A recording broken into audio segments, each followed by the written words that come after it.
because of the ICC. I mean, no one really, can realistically expect anything from the ICC in the foreseeable future regarding Ukraine.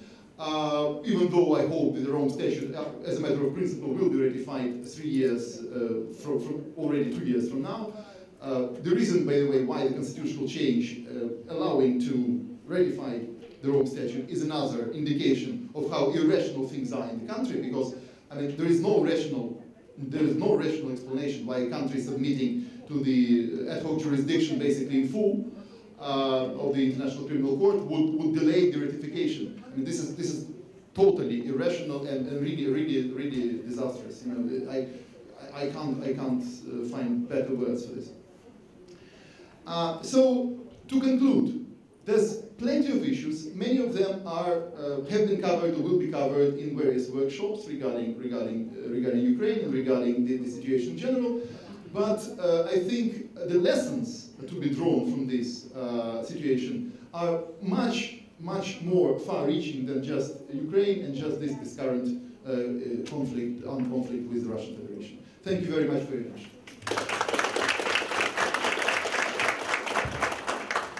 Thank you very much, Mikola. Thank you very much to all of our speakers. So now we have a bit of time for questions. I'm making an executive decision to take 15 minutes off of your coffee break. If you have a desperate need to have coffee or go to the toilet, you can, okay? But we're gonna wrap up at 11:15, so we have 25 minutes. Can I ask you for questions? Questions, 2 sentences max, ending with a question mark. Okay? So, please. But can I ask you to pass on the microphone?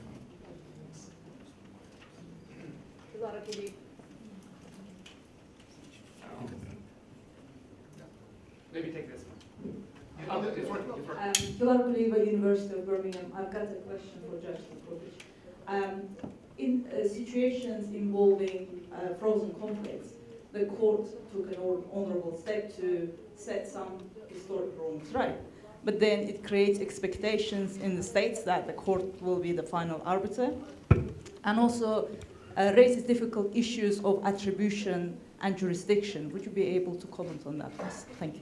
Thank you, Pilar. So we will collect several questions and then continue. Irina.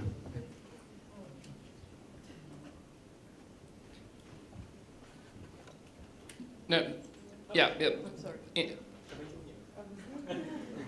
First Irina, and then we'll go. Yeah, hello, my name is Irina. I'm associate professor at the University of Copenhagen. I have a question about parallel proceedings pursued by states before different international courts. Most recently, we have seen that Georgia and Ukraine have brought cases before every single possible international court, including the European Court of Human Rights, the ICC, the ICJ. And I'm just wondering, I have some general questions, and do you think that this is the sign that we have more trust in international courts? Or this is the sign of hopelessness, maybe, that, okay, we're going to take the case to all possible court and maybe we're going to win in one court? In fact, I think Georgia said that they lost in the ICJ with dignity. I hope Ukraine will not follow the fate of Georgia in that respect. And the very last question to Professor Gnatovsky, what do you think about Ukrainian strategy by pursuing this complex litigation before international courts? What do you think our chances to succeed? Thank you. Okay, so just behind, yeah. Hello, my name is Sergey. I work with the UN Human Rights Monitoring Mission in Ukraine here, and I have a question to Professor Gnatovsky. So most of the authors, experts have focused on the one side of the contact line, saying about the government obligations to prosecute, to investigate, to reveal the truth, etc. But we are forgetting about the other part of the contact line. I think there are many allegations about that these armed separatist groups are backed and supported by the Russian Federation, but at the same time there is no clear decision whatsoever made saying that they are Russian proxy. So there is no, I think, clear statement said by any international authorities saying saying about direct Russian involvement. Which makes the situation a bit more complicated. So when we are saying about the negative obligations of the armed groups, let's say to refrain from killing, to refrain from abduction, any other grave human rights violations, it it is more or less clear. But what about the prosecution and punishment? This implies that they have to conduct their own investigations. So can they do that? So just there. Astrid Reisinger-Corosini with the University of Salzburg. I have a question, and two questions for the last two speakers. Professor, you have mentioned the different drafts that are on the table to amend the Criminal Court of Ukraine, and I'm wondering, it's been some years in the conflict, and of course it would be great to have an up-to-date national criminal code, but in the meantime, and given that maybe there are disputes about the way to proceed, would it not be good just to proceed for the moment with the imperfectness that you have? And I'm saying this coming from a country where we have only implemented crimes under international law 2 or 3 years ago, so we didn't have anything before. So you have something that you could work on, so at least before you come to a better position. And a very short question to Gleb. You mentioned that the ordinary crimes approach kind of reinforces one-sided prosecutions, but you didn't really elaborate on that. So I would be interested how you come to that conclusion. Thank you. Okay, so I will wrap up this round now, and then we'll do another one. Larissa, one quick question for you. Do you agree that insisting on the word genocide all the time, everybody wants to be a victim of genocide, every group wants to be a victim of genocide, right? Do you think this is an approach that devalues the impact of crimes against humanity and that turns on the technicalities of a completely arbitrary definition?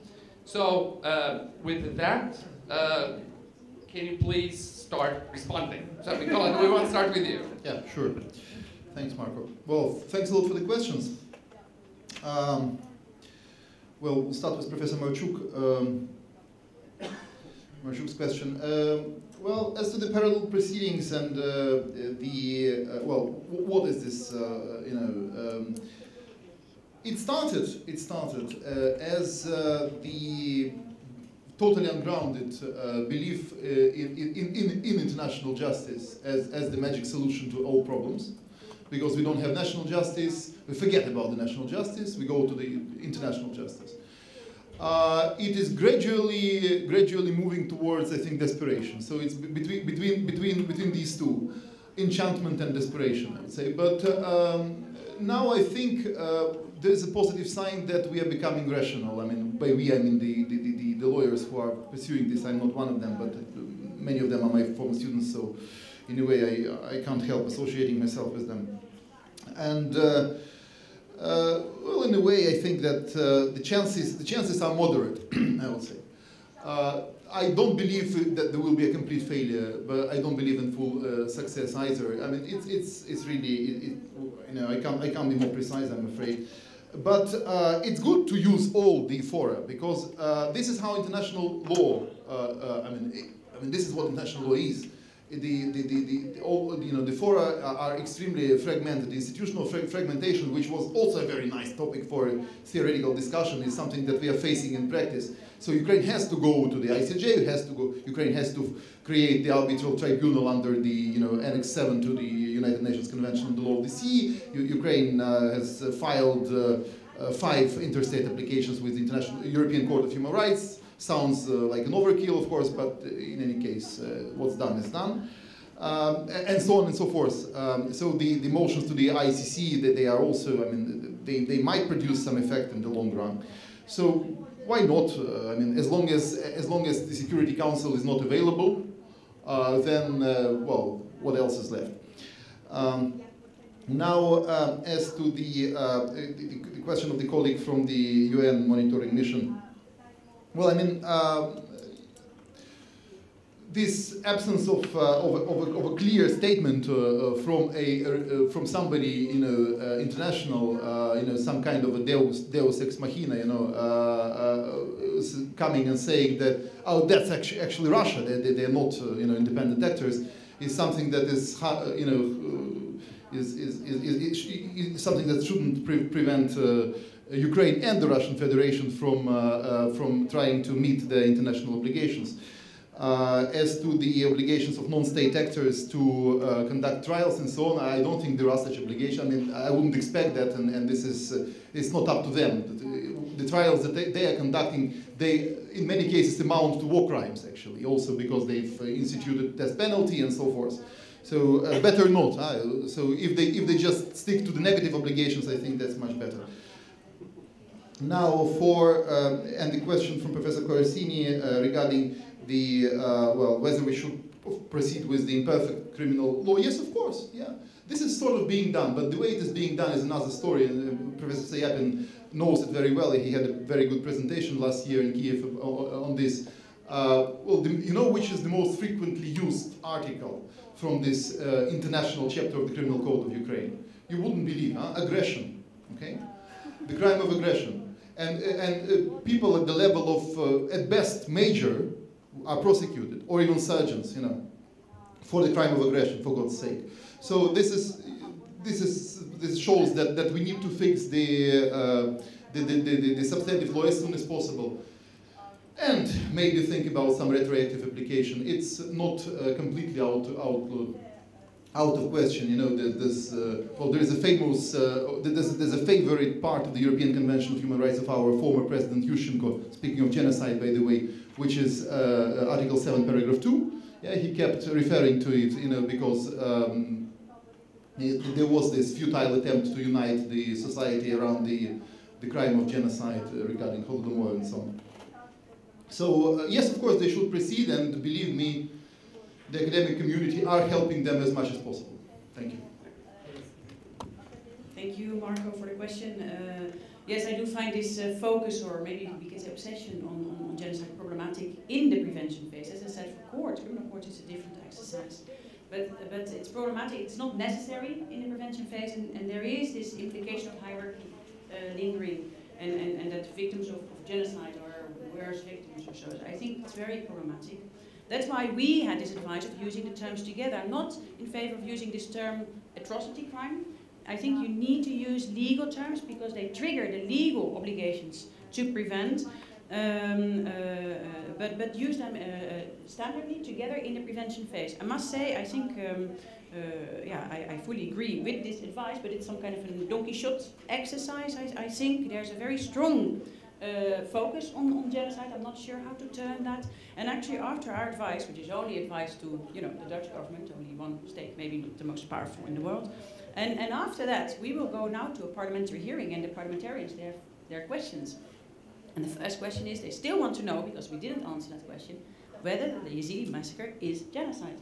After this whole advice. That is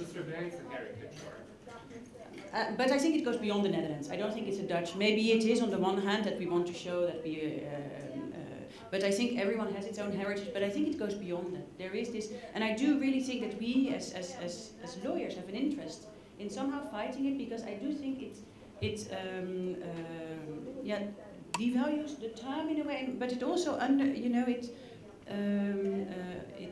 the courts, the Rwanda Tribunal, all the courts have said there is no such hierarchy. So I think there's interest of collective interest of us lawyers to bring that message across somehow. And I do think that a convention against crimes against humanity would help in that battle. Astrid, thank you for the questions. To the first question, I can just fully agree with what my friend Mykola just said. Actually, there are two different issues. One is what is necessary to do in the criminal law and how we should apply the existing provisions. Of course, we should go on with what we have in any event. But regarding these domestic provisions, I think that it's not of course, it's not the main, I would say, motivator why this one-sided approach has emerged. There are many factors behind that, but I think that generally this usage of domestic law provisions on ordinary crimes releases the court from the obligation to look at the characterization under international humanitarian law. So the court can just easily bypass any any characterization of the armed conflict, the status of persons, and it's much more convenient for that strategy. It's much more convenient. It's just not the you should not go into details. You can much more easily to manipulate these provisions using that, and this actually happens.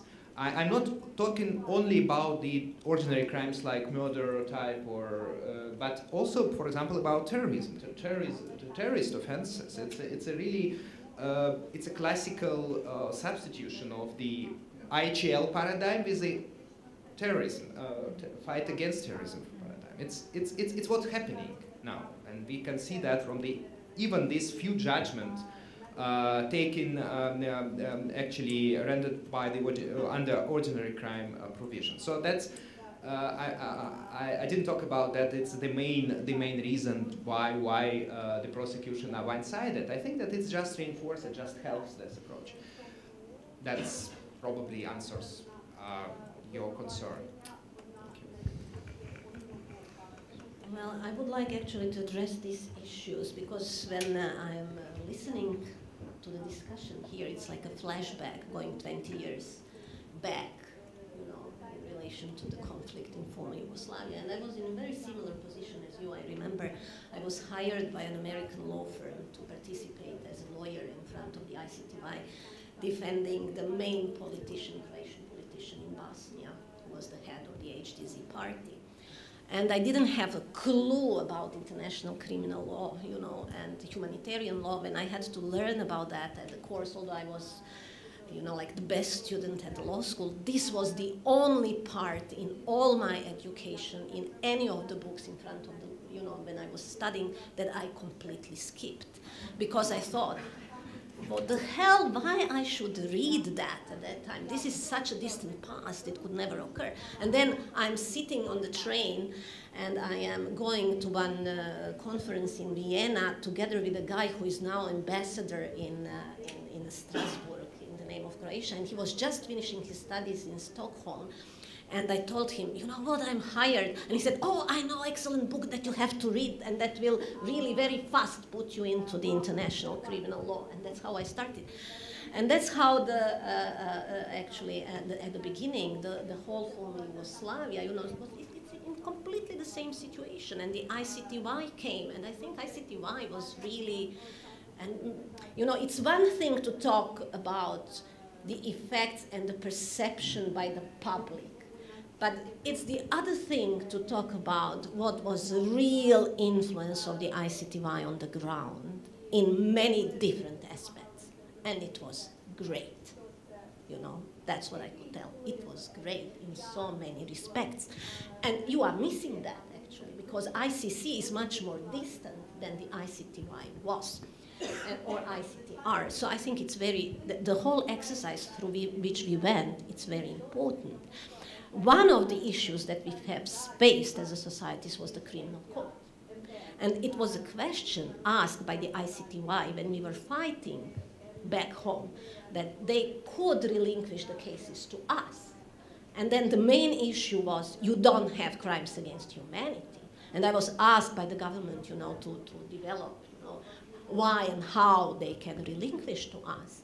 And the whole argument is there. If you are going to our case law, if you are going to the case law of our court, doesn't matter, because this is the crime customary, exists at the time when you are committing the offenses. No problem with the principle of legality. You directly apply that at the domestic level. We have the same provisions that are backing on the international law. So whatever is developing in the international law, this is like a fiction, but it's immediately applicable internally. So where is the problem? The problem is not so much in the criminal law. We fixed criminal law later on in Croatia. I was drafting the criminal law. We fixed it. It's very nice criminal law now. But we were dealing with the crimes against humanity. We were dealing with the war crimes before that. And of course that we were able to deal with that. What is the biggest problem? The biggest problem is, as Gleb has said, I don't know whether it was loud or you just whispered into my ears, the problem is, you know, those guys that are implementing that, they don't understand. Prosecutors do not understand. Judges do not understand. Lawyers do not understand. you know? So we had this benefit that we had ICTY, and we have couple of guys who were defending in front of the ICTY. So they had certain clue. Then they were starting to educate us. But you cannot educate all the judges. That's the biggest problem, you know? So you cannot expect that all the courts will be dealing with that. So you have two solutions. One solution is, or you have three solutions actually, and all of them have been in a way tried in former Yugoslavia. One is solution in Serbia, one solution is Bosnia and Herzegovina, the third solution is in Croatia. So you have to look, what do you think could work for you? In Serbia, they instituted a special court, domestic court, that is dealing with the issues. In Bosnia and Herzegovina, we have mixed international domestic court that is dealing with the issues. And of course, Bosnia was a special problem, you know, with everything. And then in Croatia, we said, no, we won't establish the special court. And we don't want to have, of course, the mixed court. And what we have done, we have selected 4 courts in different parts of Croatia and established special departments within these courts that are dealing with the war crimes and crimes against humanity, and we specially educated certain number of judges, certain number of prosecutors that are dealing with these issues. And if you are asking me, I think that is the best approach, and I will give you the approach in the numbers. And I was looking at the numbers just 2 weeks ago. So if you are looking at Serbia, up to now, 80 cases completed, 80 cases. And if you are asking me, in Serbia, maybe they could have the greatest number of cases. Bosnia and Herzegovina, 200 cases completed, 100,000 people killed, 1.5 million displaced in Bosnia. Only 200 cases. When you are looking in Croatia, up to now, 3,500 cases have been identified as cases that should be prosecuted, 600 cases completed. So you see, there are different reasons for this. One is that we were pressed by EU very hard, and we had to deliver results to demonstrate that we are capable to enter EU. But I think the other thing is that we really put it on much broader scale. And it involved more courts, more judges, more prosecutors. So we were able to deal with more cases simultaneously. Then, you see, yes, I was working in front of the ICTY. And unfortunately, it was a great disappointment for me, ICTY, and working as a lawyer in front of the ICTY. In different respects. I had a great expectation of the ICTY. When it was established, I was a student at Yale, and one of the persons who was drafting the statute was Professor Riesman. He was my professor. And yesterday you heard Professor Bassioni when he said all these realists who are against, you know, all these courts, and they're saying funding, and all that. Professor Riesman is exactly that, realist coming from Yale. And I remember I was sitting in his course, and he liked at that time to talk to me because I was coming from the region. And then he was saying, ICTY will never become reality because of this, and that. And then I would counteract to him. And then I become part of the ICTY in a way. And I was thinking what he was telling me. And I was thinking, gee, in so many respects, he was right. But I still believe, you know, ICTY was a good thing. And it was a very important thing for us, you know, and where we stand now. And so this is one point. Now I am back. I'm here where I am at the court, again dealing with these issues. You know, Croatia has a number of cases, and it's very interesting what is happening in front of the court. Not a single case against Serbia has been done by the court. The first case is Kamenica, and how we came with that case. It's very interesting. You know, look at that. Then Bosnia and Herzegovina, number of cases that were dealt in front of the court. And the first case that came, it was a Palic case in which we didn't find a violation. And it's very interesting how the court approached that case. And the court said we were looking whether the society, whether the domestic authorities have done all possible what is reasonably possible to require from them. And we have concluded, I will finish now, and we have concluded, yes, they have done no violation. And then we have come to the Croatian cases, and in the Croatian case, we had completely different approach. You have heard me. We said, yes, we have superior who is convicted. But violation for Croatia, because in the very same region where you have 32 crimes and superior is convicted, when you have direct perpetrators and you have enough clues to go after the direct perpetrators and you haven't done, although you did after the superior, violation. So, you know, it's also for the court to think, you know, how to balance all these approaches and whether there are certain differences in our societies back home that are warranting such approach or not. I don't know. The court will have to give the answer to that. So you see how this is going, and what will be left for you at the end to press domestic authorities. What is left in Croatia now, in Serbia or in Bosnia, is our court. You know? On that note, Eric. Eric, so one question that was unaddressed was Gulara's question, but maybe you can, because it is a European court question, maybe, I mean, in addition to any of the other questions, maybe you can address it too, which is this whole involvement of the European court in situations like Cyprus, like Transnistria, like Georgia, Russia, like Ukraine, Russia. Of course, you don't have to talk about any pending case, dealing with proxy issues. And have you grapple properly, correctly with various questions of attribution, international law, and jurisdiction in terms of extraterritorial application? That's a vast question. Let me first say that I think it's very noticeable that the case law has changed recently and that we have a new kind of cases to a much greater extent than we used to have. We are being used much more. There I would agree. But when it comes to the motives behind it and the possible repercussions, I will hesitate. And one of the reasons is that I'm actually not in any of these cases. So for that reason, I prefer to keep a certain distance. Now, the questions that were raised were, of course, and that follows actually from the topic of today, was mainly about implementation at the national level and, of course, not the history of the ICTR. But I think maybe I could add a little comment based on what I've heard and try to combine a few ideas. My first point is a follow-up of what Ksenia said. She said that in connection with the ICTY's wish to transfer some cases to national jurisdiction, there was the issue about whether one could transfer a case to your jurisdiction. And the issue arose whether there were sufficient criminal provisions at the national level, and you commented upon that. Exactly the same situation arose at the ICTR context. There was a wish to transfer one of our indictees to Norway for criminal prosecution there for genocide. And again, the issue was identical. Could we?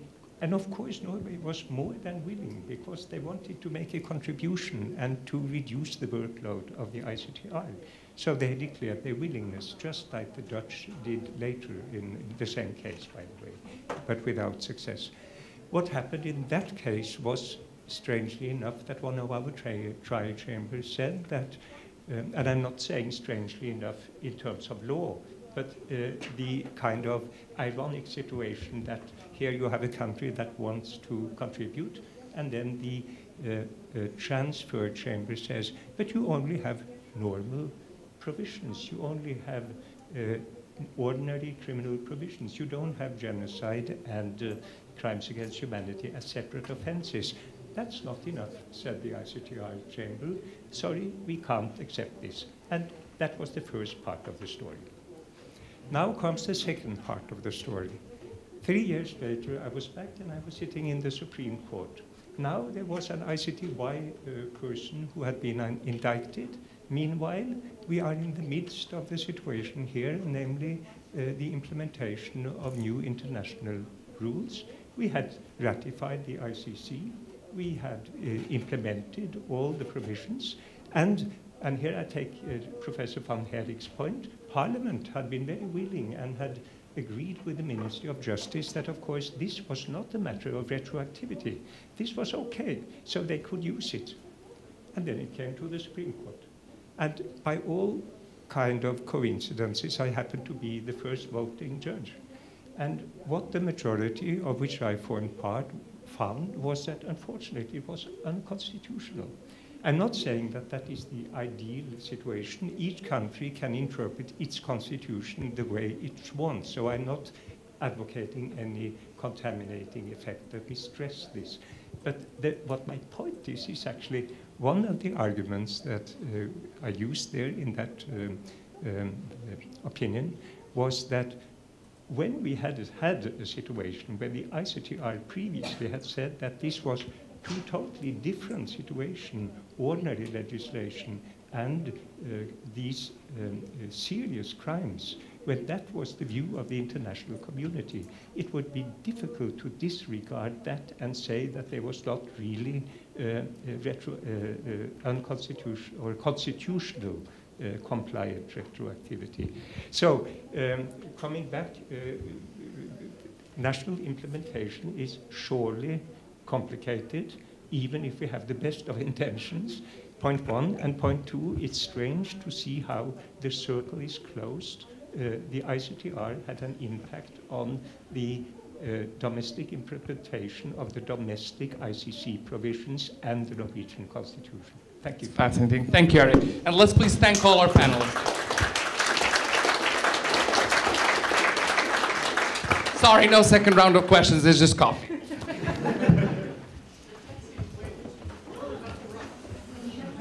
That on Thursday evening we started our conference with a documentary, Software Genes of a Freedom Fighter. It was our first distance meeting with Honorable Justice Albert Louis Sachs, Judge Albee, lifelong defender of human rights, former Justice of the Constitutional Court of South Africa. I'm sure many of us have followed Judge Sachs' career and publications with great interest. And undoubtedly his experience as someone who witnessed violations of human rights, then who himself became a target of terrible terrorist attack, and then as someone who delivered justice for those victims of human rights violations, gives invaluable perspective to our conference. Judge Albee's work in aiding democratic transition in South Africa and helping communities to move beyond deeply rooted divisions provide very relevant basis for us and how we will consider our situation in Ukraine, how victims and perpetrators will live together in the same country, and how the country can move forward. Well, if I were to attempt to enumerate all your achievements in life, we would need much longer conference, so I will keep my comments brief, and Judge Albee asked me to keep my comments brief. So, Judge Albee was born into an immigrant family. His parents were very active in campaigning for equality for black citizens in South Africa. At the age of 17, Albee was already taking part in passive resistance efforts. He was arrested for sitting in non-white areas in General Post Office, and that's how your long love affair with police started, quite unusual for someone who would later become Constitutional Court judge. And I think we can say that you have the most interesting arrest record for any judge sitting ever at any bench.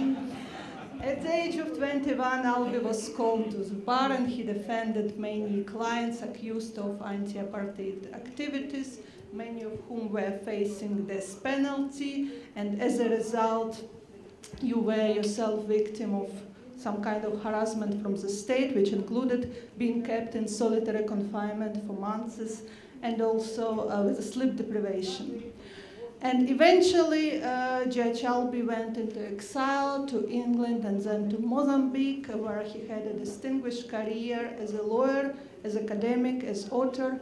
And his book, The Jail Diary of Albee Sachs, was even adapted as a play in Royal Shakespeare Theatre, and then into a film which was broadcast on British television. And that is something we really admire and appreciate, your ability to transform really tragic experience into something very positive and something which gives hope. And we were delighted to see the outstanding result of this unique quality when we were watching the movie, the documentary, The Soft Vengeance of a Freedom Fighter.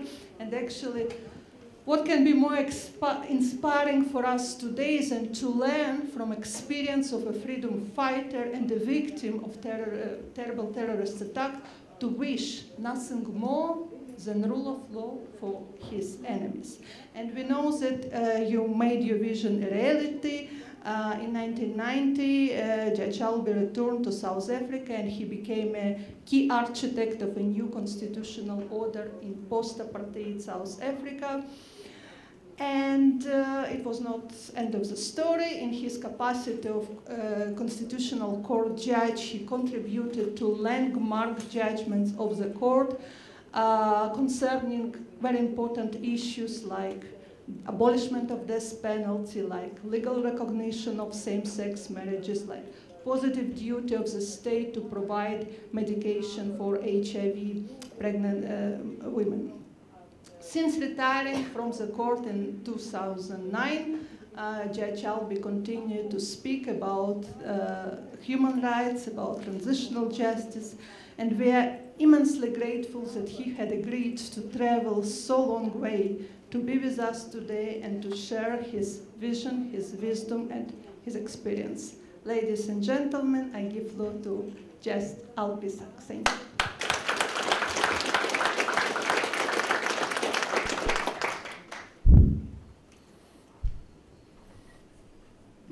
One, two, three, 4, 5, 6. I'm not testing the microphone. That's the structure of my presentation. And the one is me. Not the one and only me, but the one who's sitting here. Just to supplement a couple of things that didn't make it into the film, but I think are very relevant to the issues we're discussing today. And the one is a story I've heard in the darkness, a voice saying in Portuguese, Albee, you're in the Maputo Central Hospital.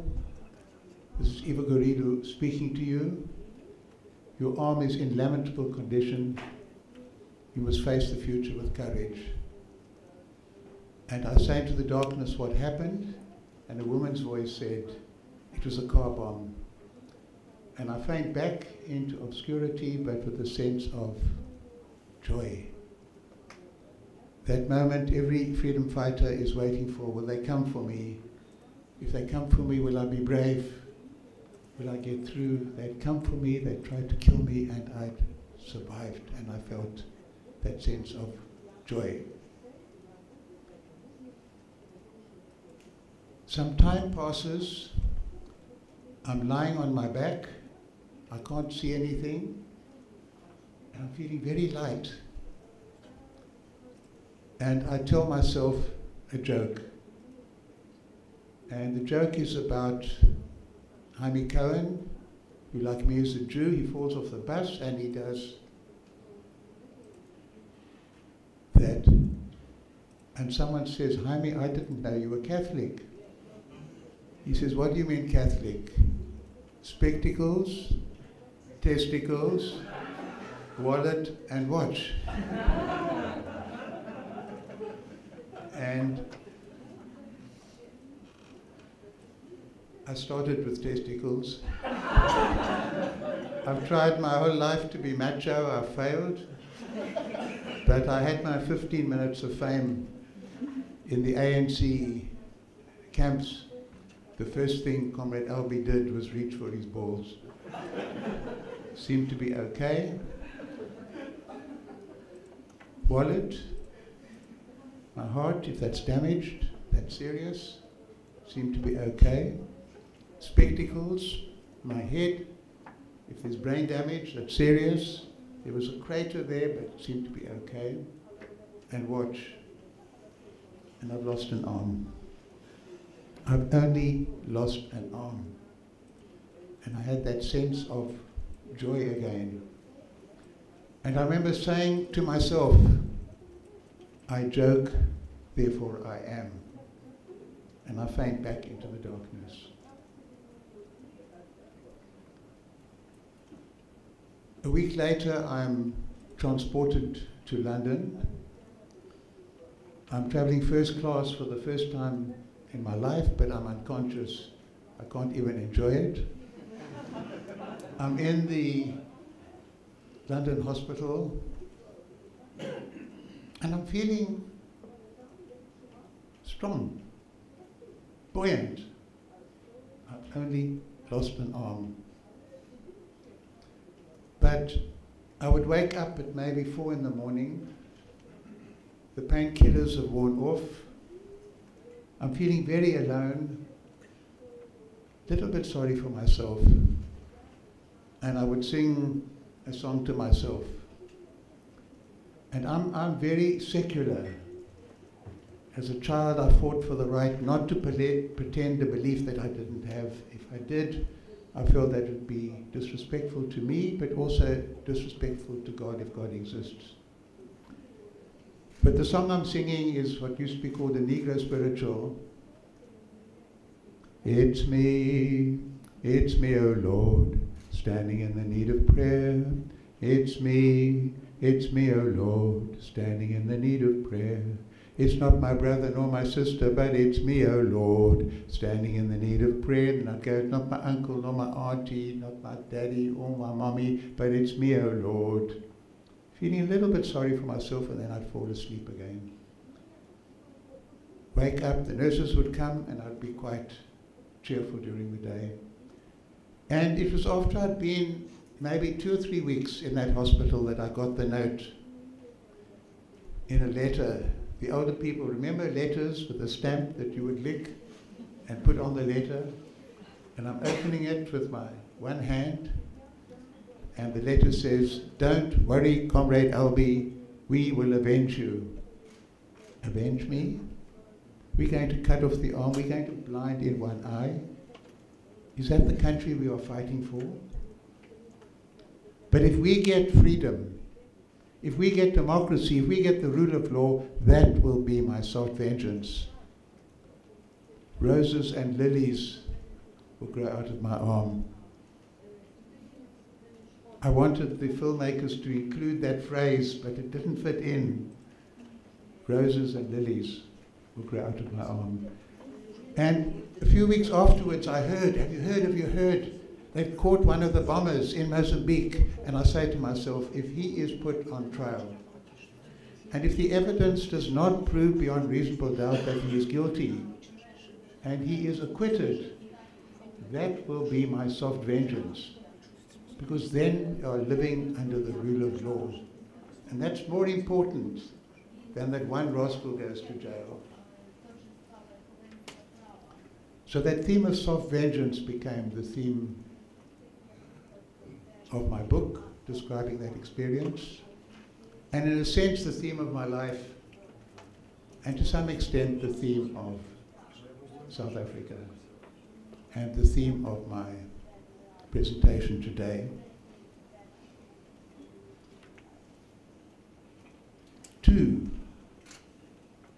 The two ingredients that made for our Truth and Reconciliation Commission that were very specific to South Africa. This was the commission to which the bomber Henry was going to go. He came to see me in my office before he went there. And you've seen him on the film. I haven't seen him since then, except for one occasion, which I'll mention. And our Truth Commission wasn't, oh, it's a good idea, let's have a Truth Commission. The need to have it emerged in a very specific situation.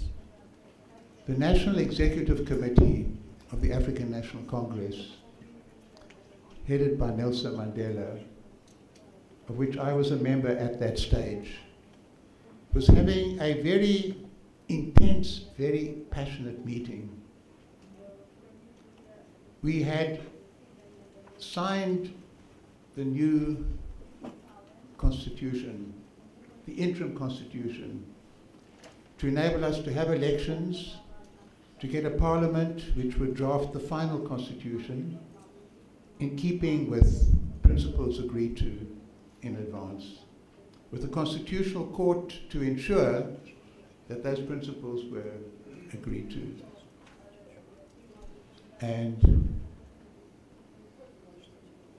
our meeting is the National Executive. The main item on the agenda is what to do about a report delivered by a commission set up by the ANC to inquire into allegations that during the freedom struggle, the ANC had used torture against captured enemy agents.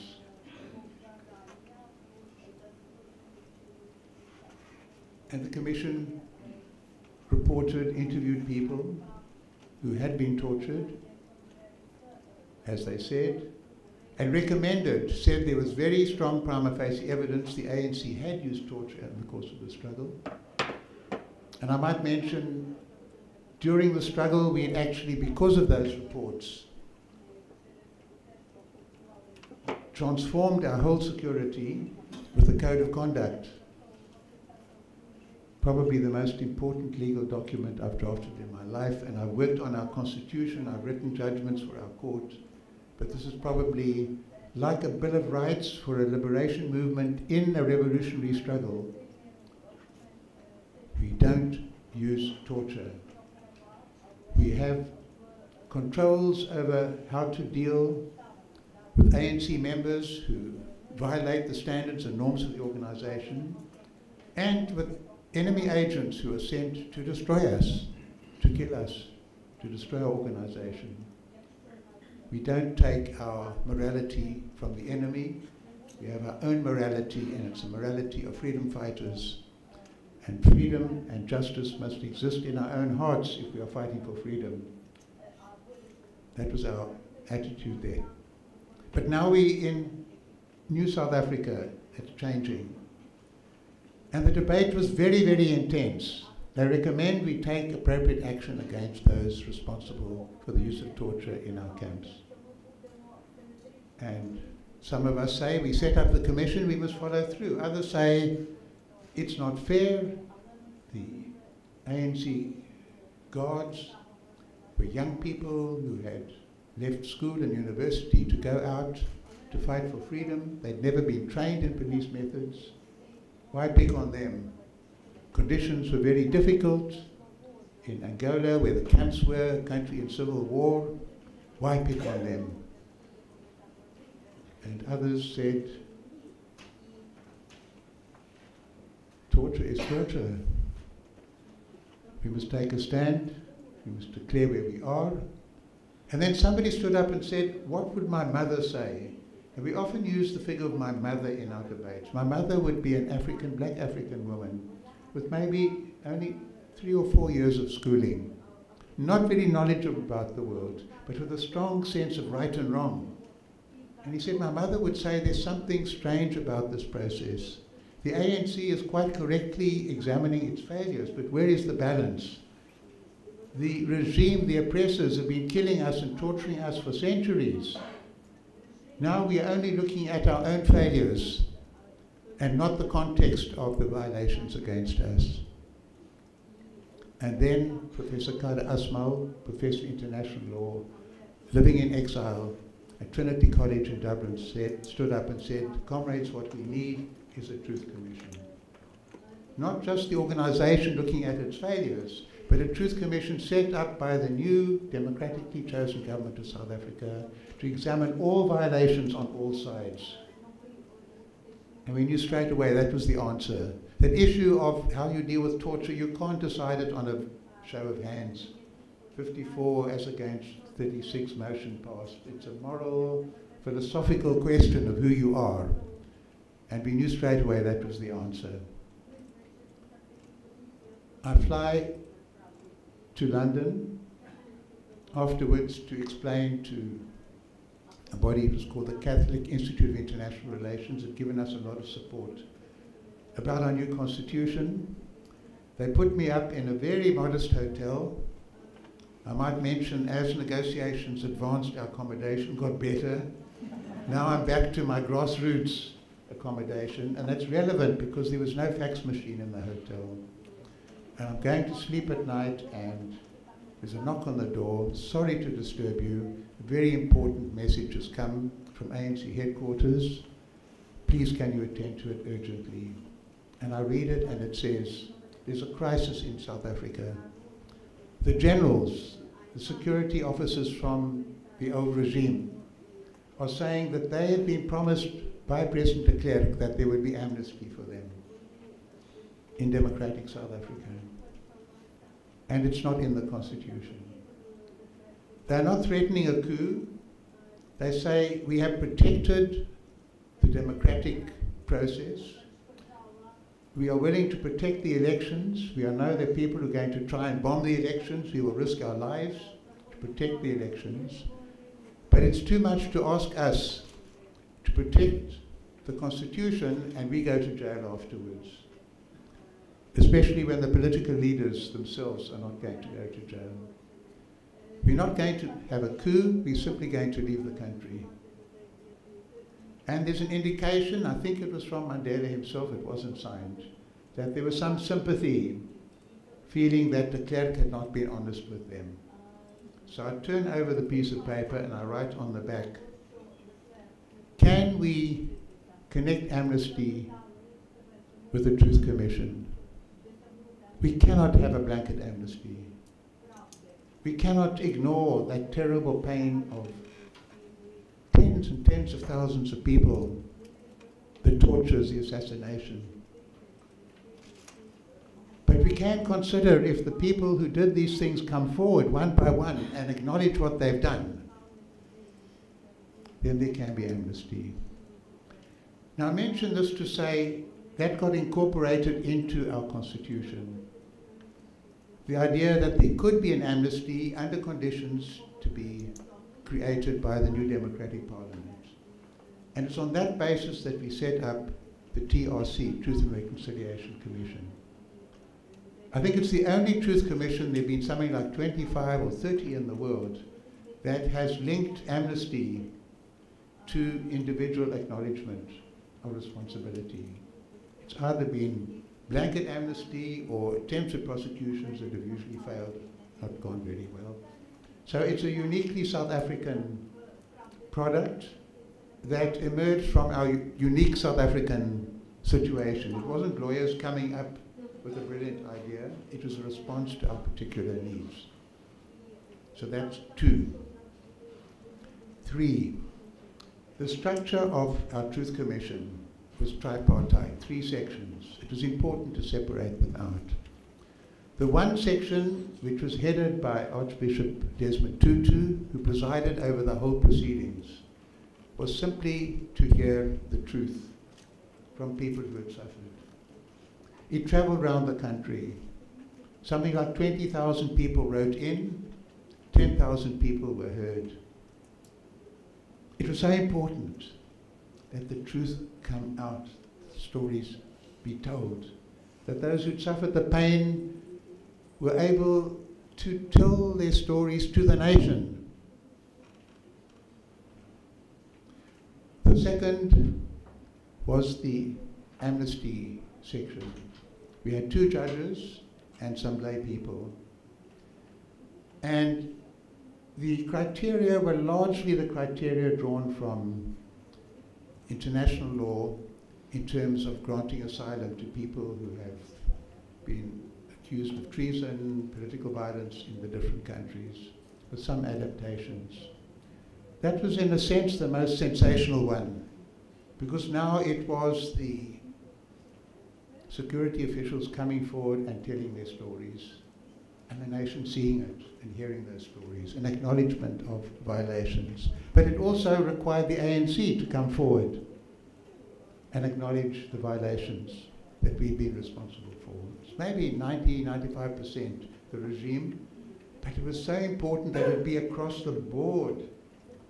It's not some section now in power accusing and denouncing the others. It's the different sectors of the nation acknowledging failures. The third structure was the reparations. It was important to separate it. You weren't testifying in the first one to get damages. The more you suffered, the more money you would get. And it was decided that a lump sum would be paid to each one of the persons who could establish that they had suffered damage and injury, directly themselves or to loved ones, close family, a lump sum. I wish our reparations section had been more embracing in its approach and dealt more with the cultural and social and, if you like, spiritual dimensions. The money was paid, it's never enough. It was paid late. There was something tight and narrow. And maybe many people felt, why should the Mandela generation have to pay for the crimes of the previous generation? But the fact was, we could have done more to involve the communities in symbolical actions, not only gardens of remembrance, bridges, things the community needed, memorializing individuals and families who suffered. And those who had benefited from apartheid, under apartheid, could have contributed something towards healing the nation in a very direct way. We missed that opportunity.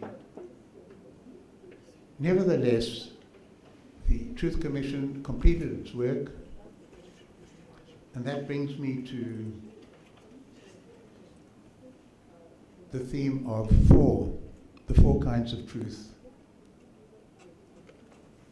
And I was very puzzled at the time. So much truth came pouring out in the Truth Commission, and that was the time of the O.J. Simpson trial.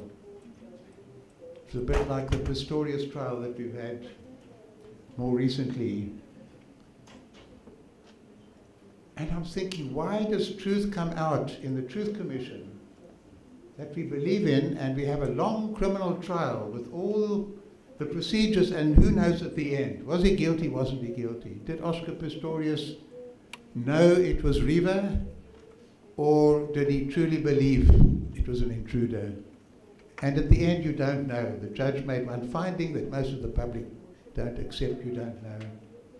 And it worried me. I'm a professional lawyer, and now the forensic setting seems to deliver less truth than the open-ended, much less managed and controlled procedures of the Truth Commission. So, to satisfy myself, I came up with the notion of four kinds of truth. You have experimental, observational truth. You define an area, you look at the variables, you measure their change over time. And it might be in positive science, it might be in a legal dispute. You define the issues, you hear the testimony, you come to a conclusion. Then you have logical truth. That's implicit in the very nature of a proposition. And for some reason, I remembered when my book, Soft Vengeance, manuscript was ready, I wrote it in New York. I took it to my agent in New York. Within 5 minutes, I knew her whole life story, and she ended up by saying, let's face it, Albie, men are a fundamentally flawed species. Now, if she's right, if men are fundamentally flawed, I'm a man, I'm fundamentally flawed. You don't need evidence for it, it's in the proposition. And most legal work involves applying logical truth to testimonial, observational truth. And it's appropriate, because you're not looking for truth, you're looking for proof of a certain standard sufficient to enable you to pronounce. It's the courts doing their best. But there are two other kinds of truth. There's experiential truth. And I recalled Gandhi's wonderful book about basically his life in South Africa, where he became transformed from this well-dressed barrister who'd been in London and taken dancing lessons and learned French to feel equipped to be at the bar there, into the Gandhi we all know with the dirty simplicity of life. And his book is called My Experiments with Truth. Experiments, not experiments you do at school with graphs, but interrogating your experience in life and drawing conclusions from that. And one of them, very, very striking, when he was a medical orderly with the troops that put down a rebellion by Zulu-speaking tribespeople in then the colony of Natal. And he saw the captives being lashed and their bodies were bleeding. And he would take a sponge and try and soften the pain they were feeling with the troops jeering at him. And he decided if the body can be a site of so much pain, then I must give up the pleasures of my body.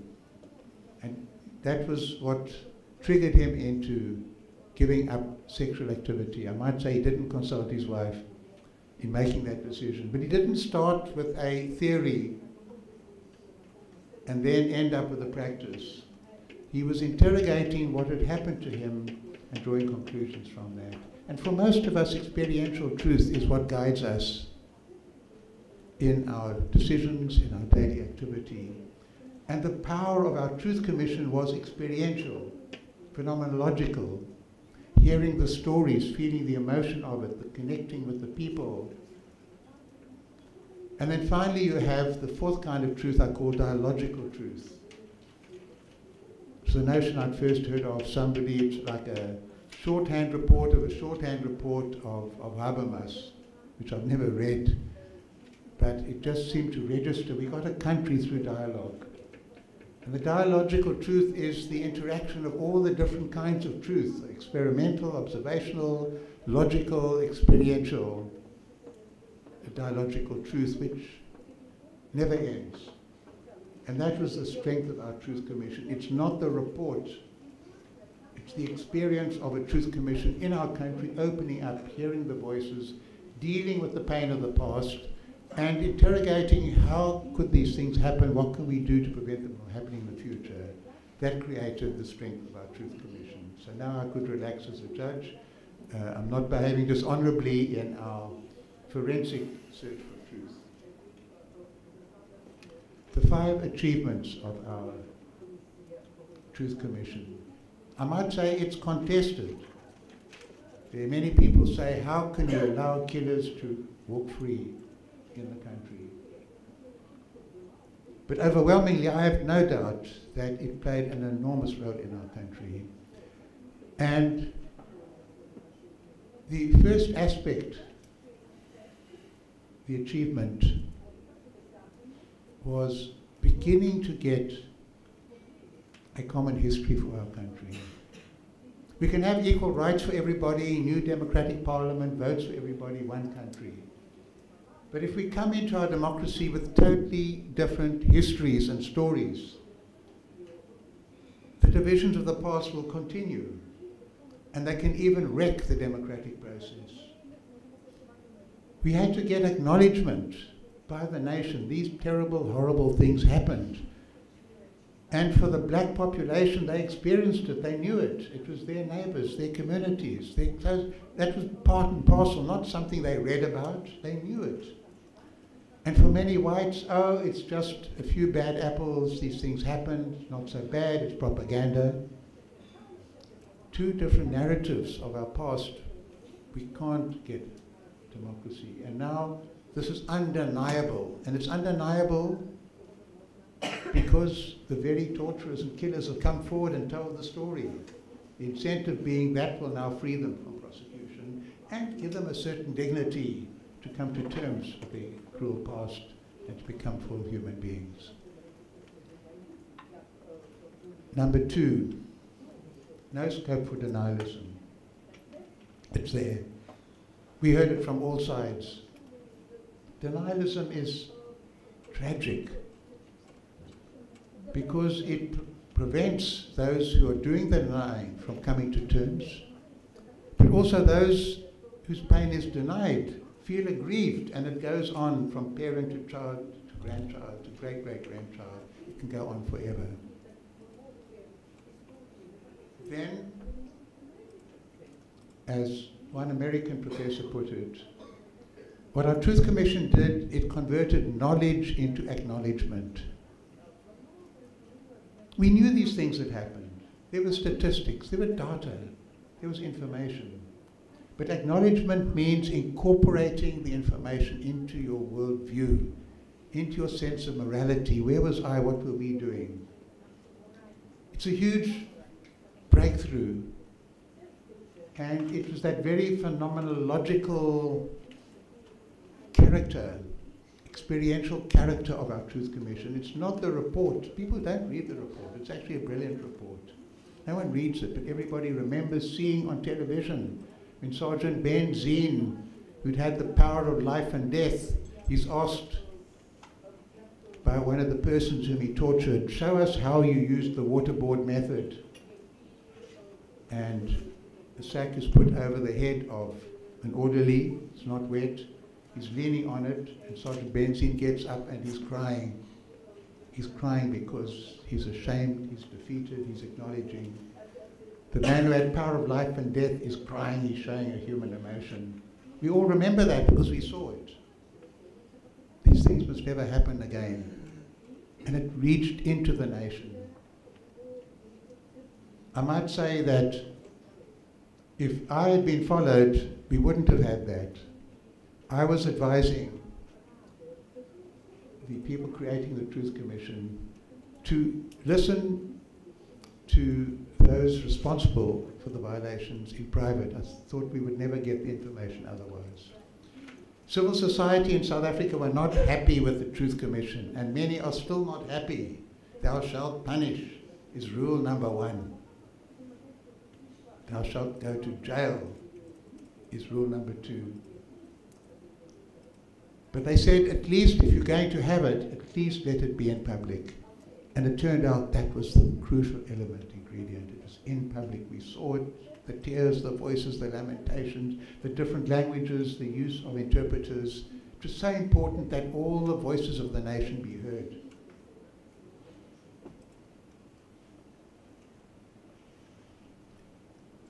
Reconciliation. It didn't achieve reconciliation in our country. It would be so painful to see afterwards. The security police would hop into their Toyotas and drive home, and the people who'd suffered would walk home, maybe to a shanty. As long as those divisions exist in our society, we will never have full reconciliation. The Truth Commission can't create that sense of the country truly belonging to all who live in it. But it removed an obstacle that would have been terrible and blocking the way to the other social transformations. So it paved the way for transformation without achieving reconciliation. Finally, but it's quite a long finally, so don't relax too much. The 6 knots, N-O-T-S, not K-N-O-T-S, N-O-T-S. The 6 things that our Truth Commission was not. The first is it was not a standalone silver bullet that gave us our new democracy and brought peace to South Africa. This is very important to understand. It was part and parcel of a major political process of democracy, of rights for the people, votes for everybody, a Bill of Rights, a new government with Nelson Mandela at its head, supporting this whole process. If it was expected on its own to bring about the change, it couldn't have done that. It can't bear the weight of massive social transformation. But as part and parcel of a wider project, it's very meaningful. And I remember making this point very strongly in Sri Lanka, where these issues are now very alive. That a Truth Commission on its own can't be a substitute for dealing with the question of the rights of the Tamil minority. which have to be dealt with simultaneously at a political level, and then it has a great chance of success. The second thing it was not, in my opinion, it was not a cynical, realpolitik response to international law obligations to prosecute. It was promoted by a deep desire, strongest perhaps amongst those of us who'd been in the ranks of the freedom fighters, to get a nation, to get a country, to get a South Africa that truly belonged to everybody. It was part and parcel of that project. It was animated by idealism. It was animated by a concept of human recovery that went together with social recovery. To get beyond the rancor, the hatred, the identification, not about who can we become, not just with that, but from that narrow identification to be a good South African, I must hate other South Africans. And it came very much from the freedom movement. It wasn't a new victorious